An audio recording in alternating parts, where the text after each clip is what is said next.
Okay, our next step is to actually jack the vehicle up. What I have here in my hand is the actual stock jack that's in the vehicle.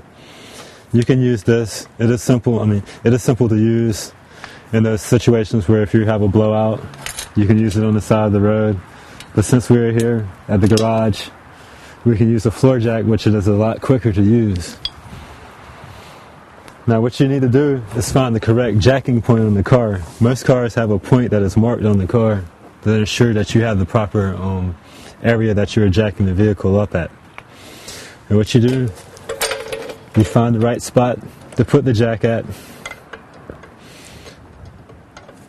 Make sure that you have your cylinder locked in it, and you get it situated to where you can jack the vehicle without having it cave in an odd spot.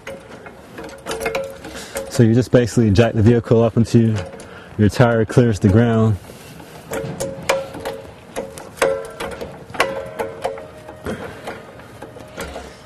And there you have it. If you're going to have the car jacked up for an extended period of time, you should use jack stands to ensure that it does not fall over. And that concludes jacking the vehicle.